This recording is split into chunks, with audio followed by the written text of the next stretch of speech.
Yeah, Ben, over to you. Thank you very much. Thank you. And I'll start by paying acknowledgement to the Bunurong people whose land I'm coming in from today, and pay acknowledgement to the elders past and present and emerging.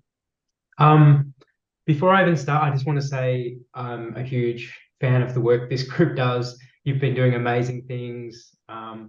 We're very aware of the work that's been happening by yourselves, and it's just a great honour to be talking to this group, and keen to talk about some of the work we've been doing, and hopefully find more opportunities where we can work closer in the future.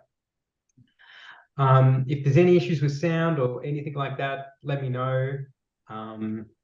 If I'm talking too much too, also let me know. I'm passionate about this, as I know you guys are, so you might find me getting a bit tangential at times, but I'm trying to keep a hold on it. I've put some restrictions on myself, and we'll see how we go. I've got a presentation to run through. Yeah, I work for Trust for Nature. I'm the South Central Area Manager. I've got a new title, which means I'm now managing the Portfield and Western Port catchment as well as Corangamite, which I've been really enjoying.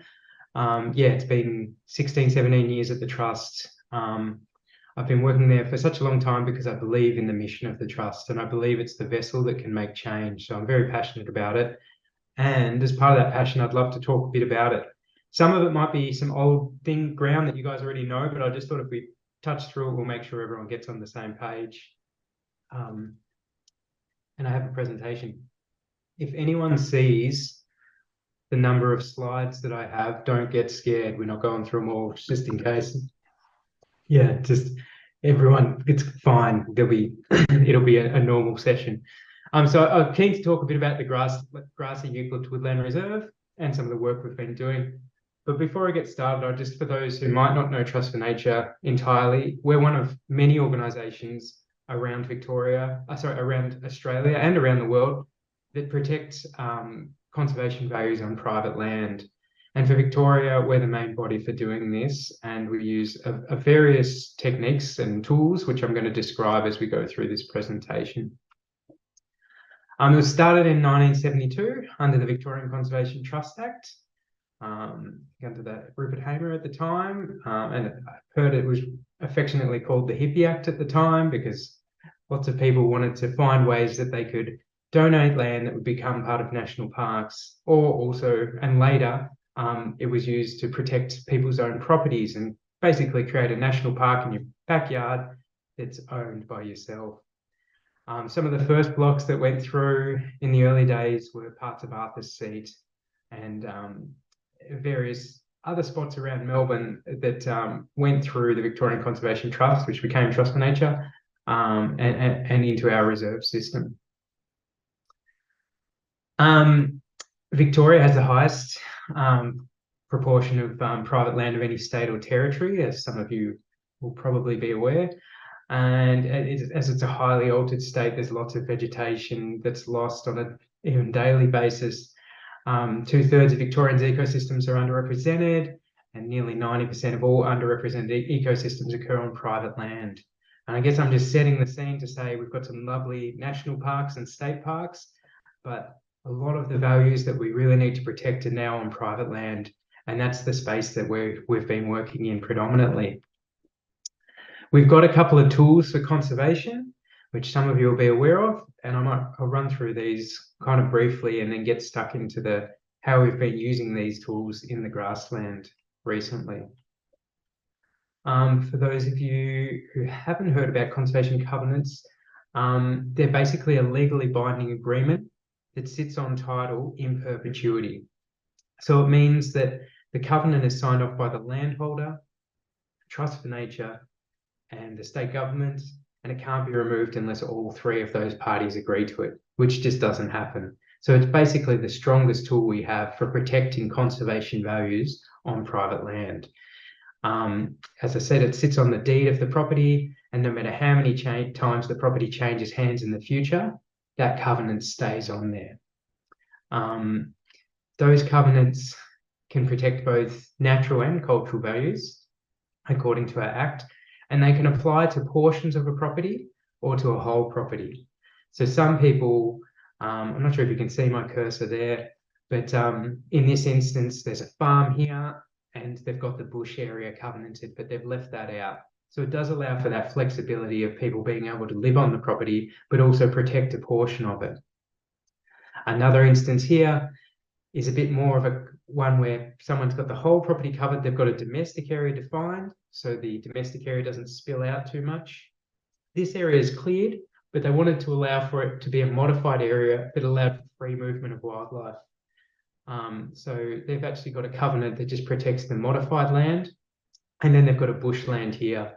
So there's every sort of combination of ways that we can place a covenant on there, and we try and work with the landholder to define something that's going to work for them and work for a sustainable future for the environment.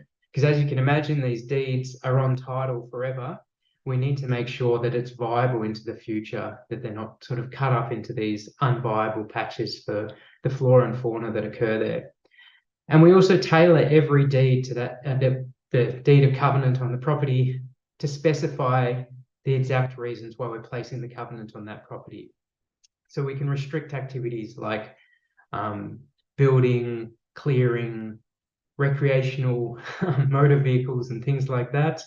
And we can also specify threatened species and communities that need to be protected and what things could place dangers on those.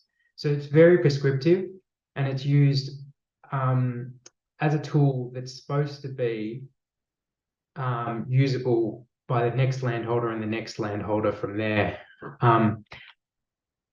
Before I explain a bit about how we protect those covenants, I'll just mention that Trust for Nature covenants are considered part of the NRS, which is the National Reserve System. So they come under the category of private land conservation areas, private property protected by a covenant, and you can see right across the country there's a whole variety of these private land areas that are also considered in the same vein as state parks and national parks and things like that. Our covenants are recognised by VEAC as private protected areas. You can receive an income tax deduction from the ATO if you have any devaluation on your property because of the covenants. It meets the IUCN categories for protected areas. It's listed in Biodiversity 2037, our environmental plan. There's a target there for 200,000 hectares of new covenants to be put on private land, a significant amount, but what's needed to be able to help protect these really important ecosystems that occur just on private land and aren't necessarily represented in our state parks and national parks. They're listed in the 30 by 30 commitment as being conservation agreements being an important part of being able to achieve that target. In the regional catchment strategy by the CMA, and as of January 1st this year, anyone who enters into a Trust for Nature covenant will receive land tax relief. You won't be paying land tax on the portion of your property that's covenanted. So we're hoping that'll be a new incentive for some people who would like to enter into a conservation agreement. Some people have been stuck with the primary production issue of needing to put cattle or something on their property just to get a primary production tax exemption. We're excited now that the covenant will actually mean that people can essentially farm the conservation on their property and manage it as a conservation reserve. And it's also, there's targets associated with the RCS. At Trust for Nature, we have a strategic conservation plan, and that guides us to where the best bang for buck is to work around Victoria. It gives us some targets to work towards, some species to consider, communities, and we've gone as far as mapping out where the most important areas are to protect. And as you can imagine, the grassy plains and all sort of associated grasslands all come up as high priorities. So there's no doubt that Trust for Nature is focused and committed to sort of working in these spaces to get outcomes. These red dots are the conservation covenants across Victoria, and you can see it's a chickenpox maps sort of thing across the landscape. They provide really vital connections between reserves, between our vegetated areas, where we can step out and have that genetic expansion across these properties as safe areas right across the state in some of the most strategically important places. And yeah, as I was saying, species and communities can often be associated with some of these landscapes that aren't otherwise protected elsewhere. So it's quite a big movement, and there's, over 1,500 covenants. I think we're on the march to 2,000 very soon. So it's a big thing for us, and we're really working towards getting people involved more and more in the program. As we zoom a little closer to home, you'll see where the covenants are. We actually have the most covenants in this Port Phillip and Western Port catchment as we do anywhere else in the state. So this is the most busy in terms of covenant. It's about 300 or something just in Port Phillip alone. You can see there's a fairly even spread, but one of our big problems is we're missing out on a lot of grassland habitats and not having a good representation in some of those sites. So we're really keen to plug those gaps, get those areas protected, and work with landholders who might be sympathetic towards doing some work out there. And I think I just want to get in the habit of, when I'm talking about dots on maps, there's so much more than little red dots.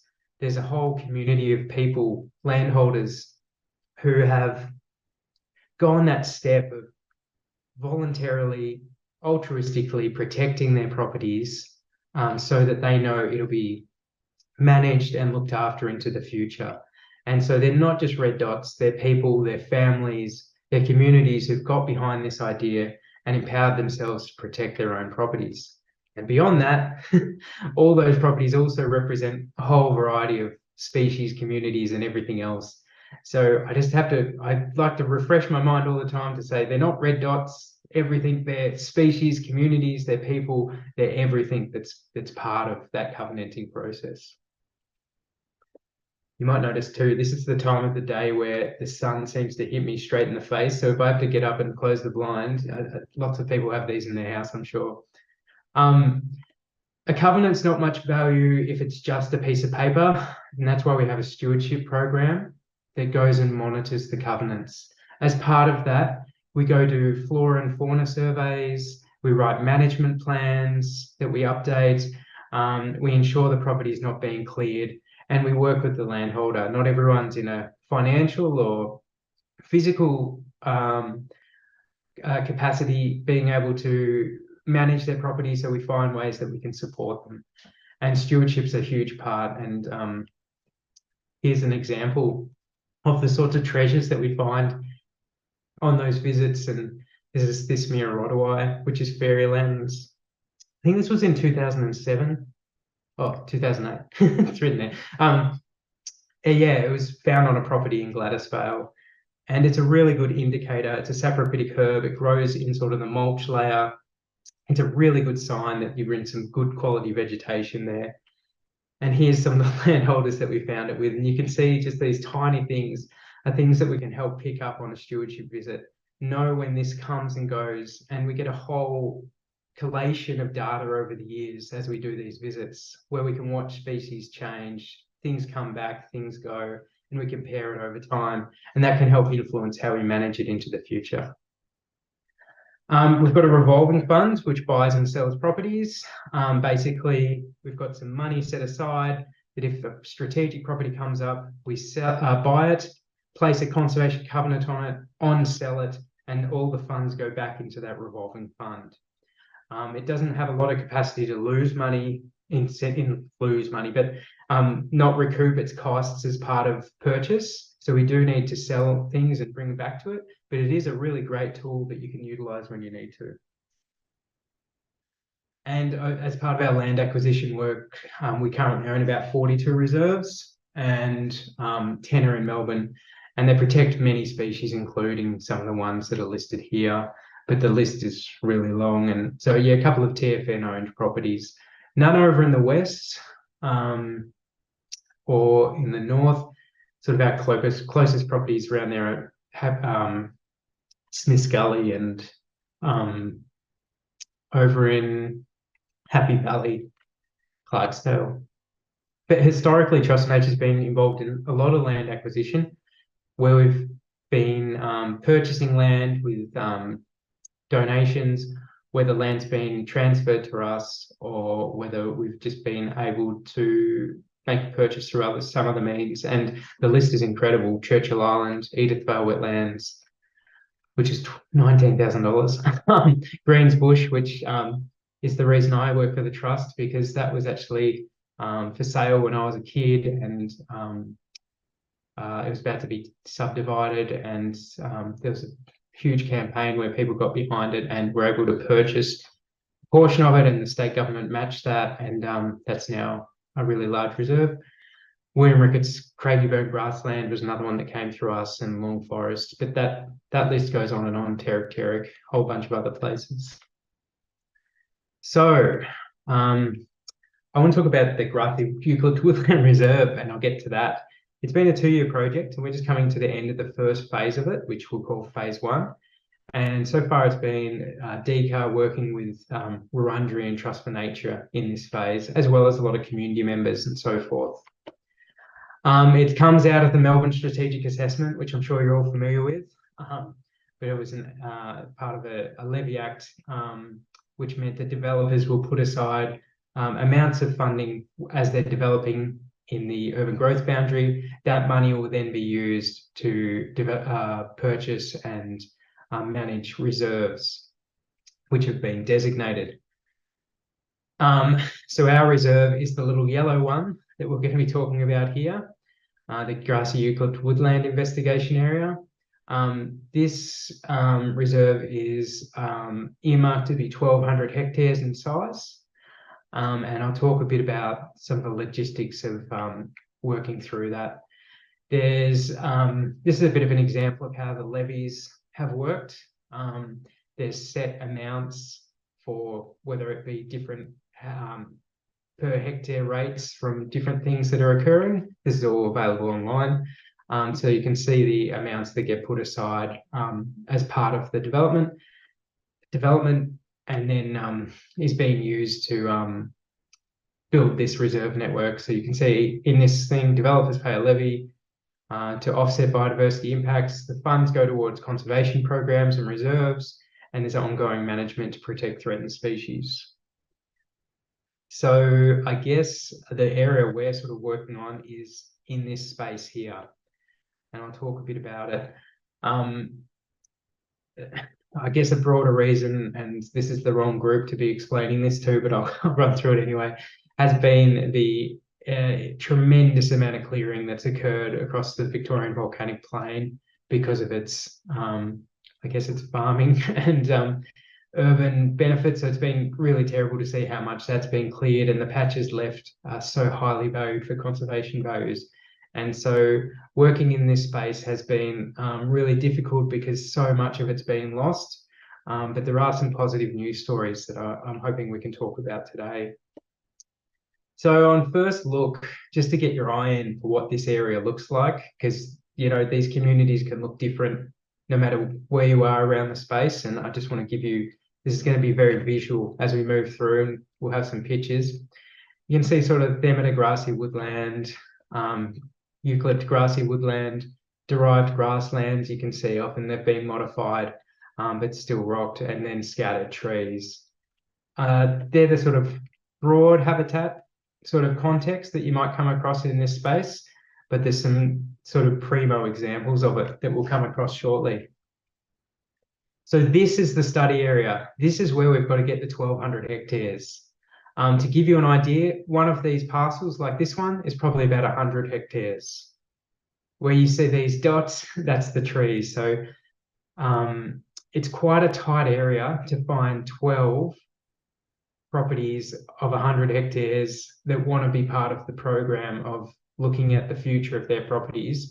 And so our job predominantly through this has been to engage with the community and find out what their interests are in terms of, would they like to sell their property? Would they be interested in covenanting their property? Or would they be interested in just getting some work done on their property to improve the conservation values? So that's the scope. It's find out if there's 1,200 hectares in this landscape, what quality it's in, and what landholders would be willing to get involved in the next step, which would be phase 2. So the first step was to do a prioritization. And this is where we combined all the data that we have and put it into one sort of layer, overlaid it. It's not ground truth at this stage, it is now. And we're looking at properties over 5 hectares. And it becomes pretty clear in that 1,200 hectares where the most important properties are. These red, dark red sites here. So if you can imagine, we've gone from 1,200 hectares, that's 100 hectares. Now we're looking at the best of the best, probably only makes up 9 or 10 sort of those 100 hectare lots. So it's quite a tight place to work in. It doesn't mean that you can't rehabilitate some of these other properties. It just means that the best sort of prime examples of Grassy Eucalypt Woodland and stony rises and so forth occurs on these sites. What I'll show here is, I won't show anyone's name or anything, but I will show parcel boundaries because it's just basically available online. All this is the Hanson quarry. So this is all quarry around here. So a large chunk of it is already sort of being managed as a quarry. There's a council, the golf course up here, and a few other little reserves around the place, an arboretum and things like that. So you take out some of these bigger blocks and you're sort of once again focused on that red patch that moves through here and excluding some of these, which are in great condition, but are subject to being quarried and so forth. We got to the stage where taking all that data, we can actually pinpoint it down to give each property a number and say, look, this one's number 1. This is the most important one based on all the data. This comes up as the highest priority all the way back to, I think, number 13, which is the lowest of the best, if you can imagine what I'm trying to say. We went a step further in being able to go and then start marking out what are these properties, why are they important. And once we'd done that data collection, we're able to start the first phase of engaging with people. We decided that we're going to do the engagement with, we didn't decide, sorry. We were lucky enough to get to work with Wurundjeri, who actually, I think, picked us to work with them on this, which was really a great honour. Where we decided we're going to work side by side. They were going to come out to the site visits with us and assist us in helping to identify things on site. We were going to collect data while we're out there, find out ground truth, our mapping, speak with landholders about what their interests are. We held some workshops. We were going to deliver some incentives where the Wurundjeri Narrab team, which is their land management team, would go out and on some key properties where the landholder might be interested, Narrab would go out and deliver some land management, weed control, things like that, fencing, those sort of activities, which has been really successful, and I'll talk a bit about later. And then we report on the property conditions and landholder interest. So we'd have a full idea of, in this landscape, who's interested, who's not, what their property's like, and what the status of the properties are. Are they about to sell? Are they holding on to it? Do they want to sell? All these sorts of things. And anywhere we could, we were trying to get any covenants or purchases or find separate funding that could mean that we could get outcomes in this space. Phase 2, which we've just finished phase 1, is to buy properties, covenant properties, work with Wurundjeri around land transfers and management, restoration and land management activities that we could do to improve the area. So, as we start this process of talking about phase 1, here's the tools for protecting some of these areas that we sort of brought into place. We've got conservation covenants, which I've explained. We had the opportunity to purchase. There is some funds available to do so. Reserve transfer is where we could look at if a reserve was being managed by one party, we could see if we could transfer it to another to get a higher conservation outcome. Donations, at the moment you get a tax deduction if you donate to Trust for Nature, so that can be lucrative for someone who's holding on to land, and also land swap. So these were our main tools to work with landholders around getting outcomes in that space. And here's some of the property visits. I think you'll see here that there's a real mix of the different types of vegetation and communities out there. As we move through, you can see some lovely rocked areas that have great herbs and things in the right season. There's these little wet paddocks that are actually home to a lot of bird life and things like that. Although they're seasonal, they play a really important role in that landscape, we could definitely see. Waterways were in mixed condition. You're sort of getting onto private property, and a lot of these people are people who don't really want to get involved in programs, but were lovely enough to allow us on and just to have a look around and see the condition. But plenty of potential to get involved and make great outcomes if we could. Impacts were big. Gorse, extensive gorse, sort of encroaching into the woodlands, and gorse is a weed for anyone who's not aware. Great habitat for little birds sometimes, but in this instance, it's really taking over a lot of the mid-story and restricting a lot of species, and I'll show you some more about that shortly. Rabbits, obviously, it's that sort of habitat, and they really cause some damage to this sort of landscape. Rocking is still happening and has happened extensively through there. So there's properties that are in great condition and some properties where they're still rocking and removing rocks. If you look at this, you can sort of get a picture for the Grassy Eucalypt Woodland canopy in the mapping, as well as the stony rise. The stony rise is brown and the Grassy Eucalypt Woodland is green. There is a lot of stony rises through this site in fantastic condition. And I'm going to show you a few maps to sort of show you. This is after we've been out on the site and we're more ground truthing and just comparing the maps to what we had at the start. So once again, these are the properties that are outside. That's Yan Yan Farm, and that's the Hanson Quarry. They're not considered part of it. These are all under 20 hectares, small properties that really didn't have much vegetation, just to give you an idea of the size. There's our key priority properties. There's some existing Trust for Nature covenants in the space and a few council managed reserves in the light green. So the focus really comes down to, if we want to protect the remnant in this space, it's right down to these exact properties here and what activities can we do to protect those, because that's where the land is. We've got a mixture of landholders through here. We've got farmers, we've got land bankers, people are just, even though the urban growth boundaries not coming any further, they're keen to see if it does. And we've got some lifestyle properties and some people with big gates who just don't want anyone to come in, which you get in lots of places. A lot of properties were for sale at the time that we were working in the space, and the prices are just fluctuating so much that we just could not get a range on what reality is. And I guess reality is whatever it sells for, but it was nothing within the scope of what we could look at for the project, just because these numbers were just all over the place. It was, some were so astronomically high for what they were. We just felt there wasn't much opportunity. And that's sort of a map showing all the different tenures on together. When we got onto some of the better properties, yeah, things like this, the name Blue Devils, just teaming. It was more than we could ever expected.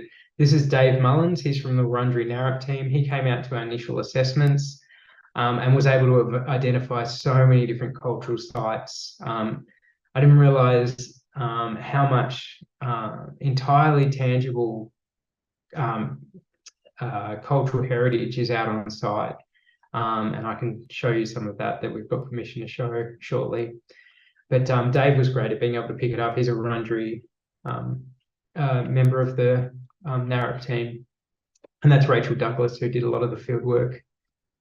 I think in the best of it, there were things out there that we just did not know existed, better than any of the parks around the area that I've ever seen, just fields of blue devil, like chocolate lilies as far as the eye can see, and convolvulus, all these, species that are either rare or becoming much rarer were in abundance on people's private land. And there were some that were just, I can't put into words how amazing they were, like absolutely incredible sites on private land.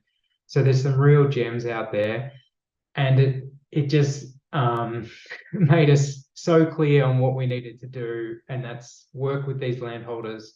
Whatever they've been doing, it's been working in a lot of sites. Some have been damaged, but some are in such great condition that you'd want to take heed of what their management regime's been so far to keep them in such great condition. You can see, you can never really get the feel for a large red gum in a photo, I'm sure, but some of these were absolutely huge. They've had some the one site, I think it has 300 trees over 200 years old listed on the site. So it's basically an old growth woodland, or it is an old growth woodland. So it absolutely huge, and signs of cultural heritage inside this tree. Like you could walk straight into that. I didn't have to bend down or anything. So these are absolutely huge, amazing feats that are on private land. That's Dave standing next to terrible photos, sorry, on an angle and everything, but just to give you the scope of, that's not even the largest tree or anything, but this is a bit of a real sort of well-spaced woodland. Absolutely fantastic stuff. And the fence makes all the difference in some instance. How properties have been managed up to the fence line are really apparent. So we were lucky to meet with lots of landholders. Some of the grassy understories were in incredible condition. There are things like dams and things that have been built. Hawthorn bush, briar rose, that sort of stuff is encroaching. And there is a lot of grazing through here. Interesting rock formations, like I said, with the stony rise and things like that. There's some really unique sort of wetland and almost billabong formations through the landscape, which is something I really don't think we come across much on our site visits. And yeah, the eucalypt recruitment in some of the woodlands is extensive, like absolutely extensive. You can see the rocking and sites that haven't been rocked sort of against each other. And it's really interesting to see the sort of herb and threatened species diversity that's in here. As I said, blackberries and gorse play a big role in restricting some of those species. There's some great habitat like this around. The large dead old trees you can see are really used when they're on the ground, but there is that nature for people in this area to want to pick them up or clean them up. But where they lie, they can be really valuable. Yeah, here's another example of that eucalypt recruitment, stimulated by sometimes having stock in the site, sometimes by episodic events. This one has a lot of ponies on the site. So whatever it is, they're all living through this recruitment, and it's very of a similar age and life cycle. So yeah, we've been looking into what opportunities there are to do some thinning and management to see how this plays out, as well as leaving some areas to see how the recruitment happens. Other examples where you see this recruitment just starts and stops sometimes at the edge of the shade levels. Moving through, yeah, wetlands we think are incredibly important in this landscape, whether part derived or whether sort of natural. We're really seeing the benefits of those, and being in sort of growling grass frog. You've got Danthonia over here that's, golden sun moth country, matted flax lily, all these really rare species. There's some prime habitat in these spaces. And this is an example of a ring tree. When I was talking about the cultural heritage before, we found a huge number of these that have been augmented by First Nations people a long time ago. We don't know exactly when, but yeah, there's definitely so many signs of the Wurundjeri moving through this landscape and having a connection to the land everywhere we went. So that was really fascinating. The exact reason for ring trees and stuff is best not described by me, but it's a really significant part of the landscape and was really valued by the Wurundjeri. So yeah, you can see Dave sitting by these trees and these sort of open. There's some sort of areas that have been grazed very heavily and that need a lot of work. And there's also other areas that are a lot more open and have some good grassy stuff, but you know, Chilean needle grass, sloped grass, that sort of stuff is pretty prominent in here. On the best properties, we tried to get the works done by NARAP to reduce some of those. And here's some examples. This is one of the sites where the landholder's interested in selling, wants us to consider, come back to her with an offer. This is a property with no house or anything on it. It's just a great woodland. We're able to, while we're trying to see if there's an offer we can make, we were able to get NARAP to do some land management works where they removed the gorse. And as you can see in the bottom corner here, that's Demeter. And it wasn't really noticed until we started removing some of the gorse that there's all these species that we think will do really well once those invasive species are removed, weedy stuff. So there's some of the NARAP guys who are out working, and that's April from Trust for Nature below, fending off some cows by the look of it in the background. Yeah, just huge trees, great habitats. And by the end of the engagement project, here's a map showing everyone that we'd had, dark blue being a site visit, light blue being phone calls or contacts, and then letters, going right down to white being the ones that we weren't able to get in contact with or didn't have a lot of values. So essentially we got a lot of contact in and we were able to contact the main properties. Some were for sale, some people were interested or not interested. Some might just say we don't want anything to do with it. But we are very excited to report that the best properties that we saw, let's say top 3, were all interested in either selling or putting a conservation covenant on as part of that. So there's an appetite for it, and we're just trying to line up the next bit of getting the funds together to be able to approach these people and put in formal offers. So in doing so, we think we can protect some of the best stuff, and that best stuff could serve as the linkages for the rehabilitation work that needs to be done. Doesn't quite make the 1,200 hectares, I will say that, but it is some extensive areas of old growth and significant stony rises and things like that that's out there. Far more than what we expected. We'd heard stories and they actually exceeded what we were hoping out there. So the properties with the NARAP symbol, which is the wedge-tailed eagle flying there, they're all the ones that got land management work as part of the project. And Acacia did a little bit of work as well. So you can see we made some contacts. There's other landholders who would have liked some work done, but just weren't able to time it, fit the timing in well. You know, people go away and things like that for a couple of months. But we feel like we really know this landscape well, and we know what needs to be done in the future to make it happen.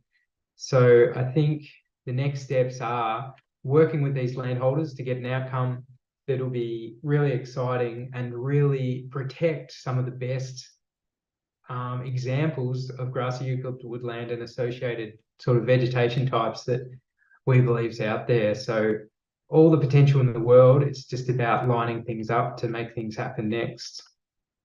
We've done a report. It's not publicly available yet, and may not be because it's got so many sort of personal private details about those properties. We'll get advice on that. but that really goes through all the properties that are in that space, what the values are, and who's interested in working forward.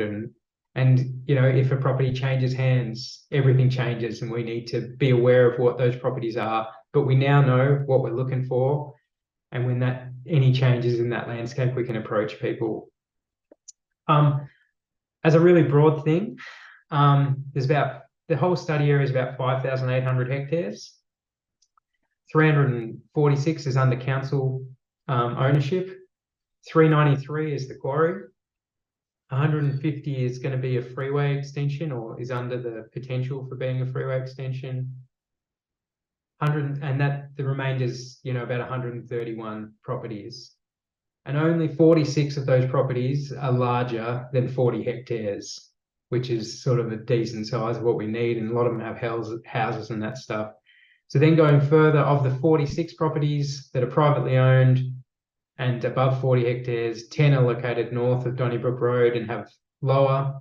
7 are affected in part by the freeway, and thus around 22 larger properties fall within the key area and sort of form a priority for what we want to protect. So we've narrowed it down extensively, and of those 22, we know there's about 6 or 7 that are the prime ones. As part of the work, we were able to get a covenant on the site next to Austral Bricks by working with the landholder there and do some work with the Narrowpout site. So that's really good. That property has since been purchased, and yeah, so the covenant remains there. And we're working with Aurora and development on Aurora, which is Development Vic, and Aurora, and I think Stockland now, around covenanting 14 reserves that they've earmarked to be covenanted in the landscape basically south of Craigieburn Road. That's been going on for a while. It's taking a while, so if anyone would like to help move it along, that's great. But no, it's definitely one where we're keen that these linkages here actually meet up with the stuff that's happening above the road that we're talking about, and collectively we could get some of the best patches protected permanently.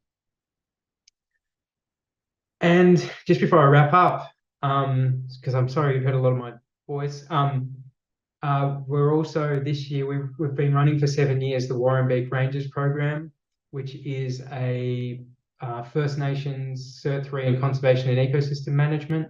It's been running for 7 years and involves Wurundjeri. Most of the Wurundjeri Narrab have been through it. Bunurong, Wadawurrung and Taungurung are all doing it this year. And so we're going to be doing the practical part of it around the west and north, and we're hoping to do a lot of grasslands stuff. All the students, First Nations, the course runs 2 days a week for about a year. And it's a great chance for sharing knowledge and getting some stuff done. So we'd like to incorporate some of that with the Grassy Plains Network areas and things like that, because we think it's a great chance for learning and getting work done, and helps these guys get their certificate. They're all doing well, and they also, being able to combine that cultural knowledge with the ecological knowledge, we've been getting some great outcomes. And people like Uncle Bill Nicholson and Mandy Nicholson have done the course, previous students, plenty of people. This is this year's cohort.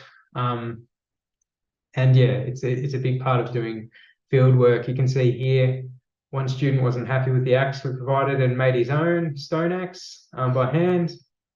Pretty cool stuff. He's a Gunai Kurnai man who got involved, and yeah, we're planning to do more. And Uncle Dave was one of the founders of the course. Uncle Dave Wandon, for those who know him, Wurundjeri elder. We do a lot of work at Corranderk, and he still has a big role in the teaching. So it's been a big thing of, although he looks dangerously close to the flames, I assure you that's an optical illusion, and that might be too. Here's many of our graduates, and so we're moving from there. And I think I've gone through enough. I've got some extra stuff around how we've done this same process in Leadbeater's Possum and Helmeted Honeyeater. We've actually been through the same process, and it's been successful in purchasing blocks there. So this is not a a new concept for us. It's very achievable. It's just there's a lot out there. So in closing, I'd say this is a really amazing place. There's amazing values on private land. We can have a big impact here. We can get a decent reserve, whether it's made up of covenants or purchases, I'm not sure. It's very much been a partnership with Wurundjeri in the delivery, and they're sort of doing work in that space a lot. And we think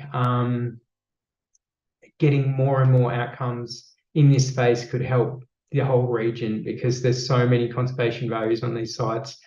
The opportunities for translocations, for protecting what's there and linking it up with other things is really high. So I know I've talked a lot, and I'm sorry about that. It really means a lot to me, and I hope it's of interest to you. It's an interesting space. There's a lot going on, and yeah, thank you. That was fantastic, Ben. Thank you very much. It's so much information and stuff to think about. That yes, indeed, much applause all around. Maybe does anyone here have a question they'd like to throw at Ben before I've got a couple up my sleeve, but let's start with you guys, please. Bonnie, is that a hand up? It looks like it. Do unmute yourself. And thank you, Adrian. And Ben, in a world that's full of yuck, it's lovely to hear good stuff. Ben, on those blocks you mentioned that are just full of lovely stuff where weeds aren't apparent, are those landholders actively working to keep weeds at bay, or what's your view on how they're managing? Because I just wonder, how can their methods be celebrated or taken on by others? Yeah, I think they're environmentally conscious people. In some instances, their primary interest is farming, and they just consider it good land management to get on top of the weeds for both agricultural reasons and environmental reasons.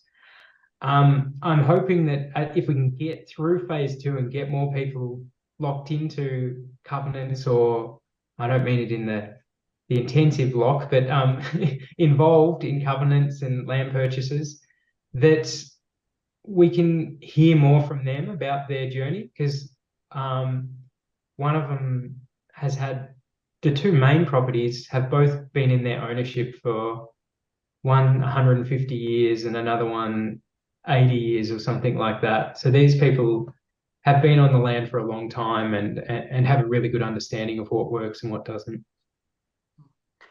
Eric Stone, you have your hand up. Hi, Ben. Well done on your work. I'm just wondering if you ran into any Banksias out there.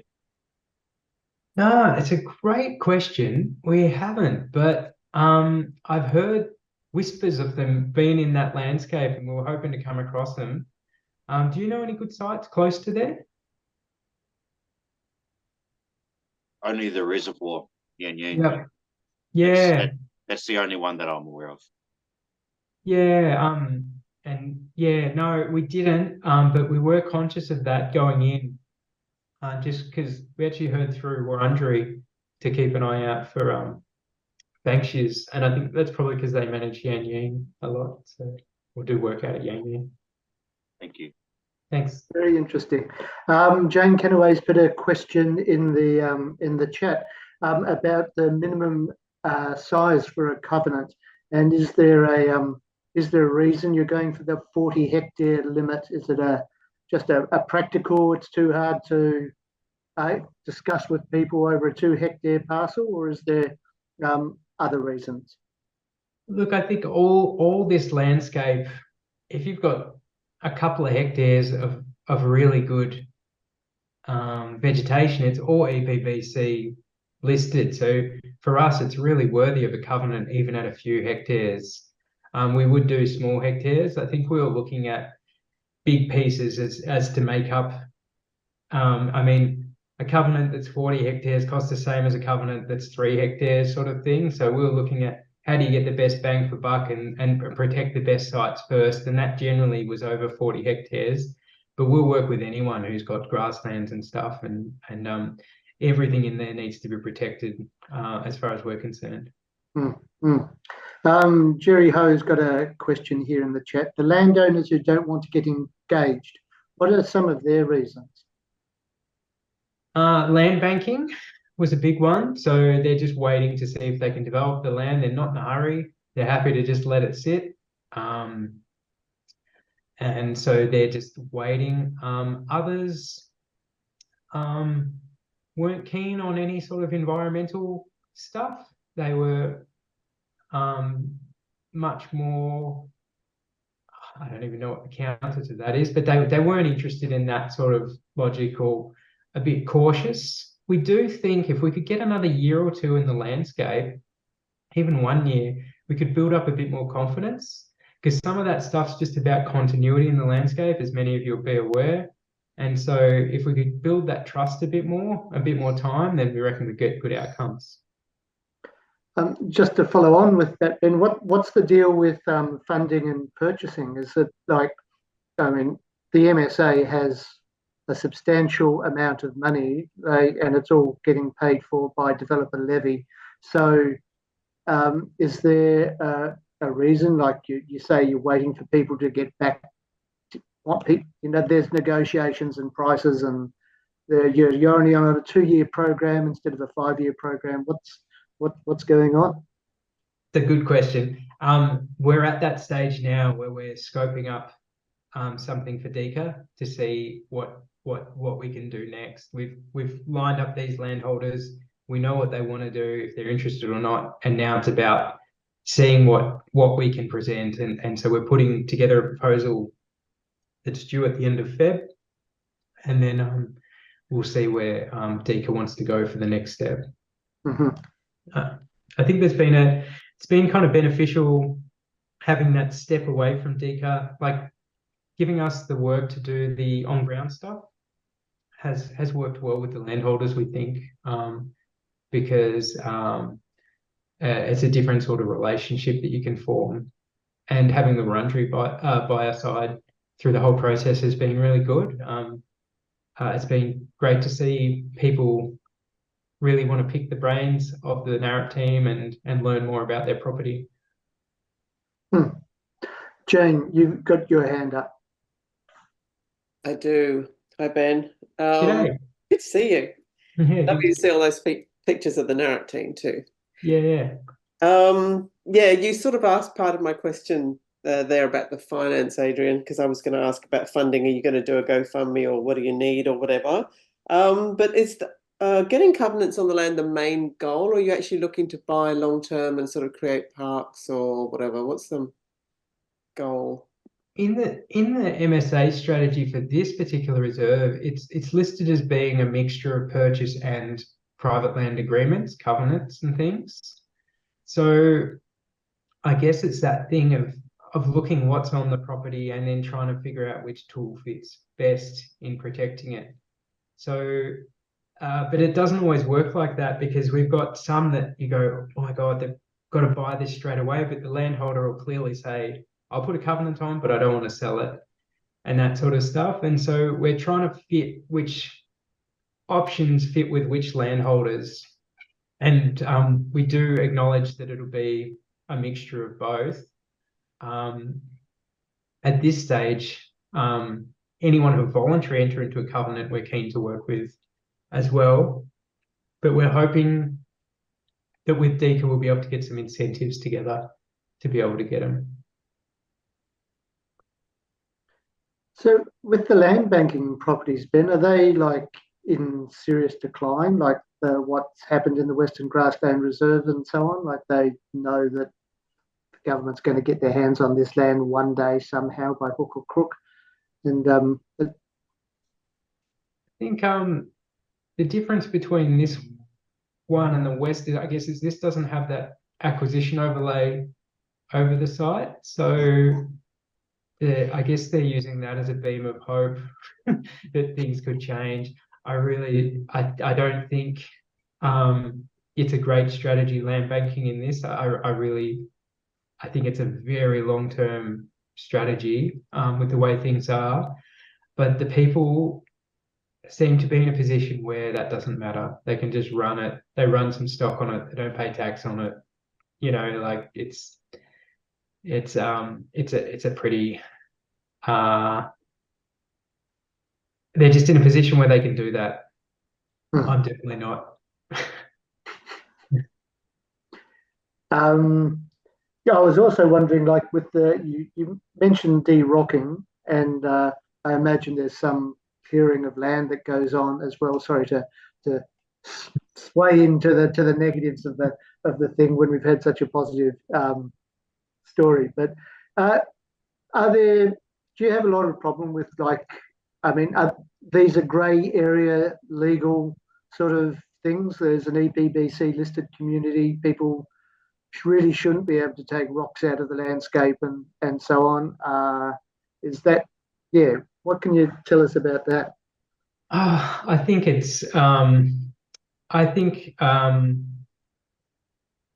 it does happen. Some people get prosecuted about it and some don't. Some just get away with it. The council has been active in this space. I've seen that myself. But there's still instances we've found where people have at least start the process, and there's a bit of a gap between getting in trouble for doing something and doing it at the same time, and that has an impact in itself. So I think, like anywhere, one of the strategies you can see is just graze it until there's nothing left that's really of value, and that does happen. And then the next steps are the step after that and step after that, which reduces it even further. But I definitely think more monitoring and more understanding of what's going on out there could prevent future stuff. It's a good question. I don't have the best answer for that, unfortunately, but yeah, it's because I see it across everywhere. De-rocking is such an industrious activity that you kind of think it wouldn't be able to happen, but it still does. Yeah. And on the Hanson quarry, like, so I'm sorry, I missed it. Did you say that it's actually in quite good nick and so on, apart from the bits that are a big hole? Exactly. Yeah, there's some great patches in there. We've been in talks with them. We haven't got them to the stage where they enter into our land management works. But once again, it's one of those things where there's a dialogue open, there's good intentions, but we need more time to be able to get something out of it. A short burst into a landscape can achieve so much, but yeah, we need more time to get a bigger outcome. Yeah, absolutely understandable. Any other questions, people?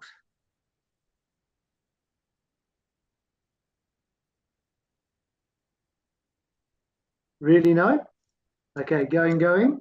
Sold. Okay, thank you very much, Ben. That was really very informative and eye-opening, I think. And it's nice to see a bit of a good news story forming out of the Melbourne Strategic Assessment. So it's good. We can feel a bit more positive about the state of the world, which is a nice thing to be. Yeah. So thank you.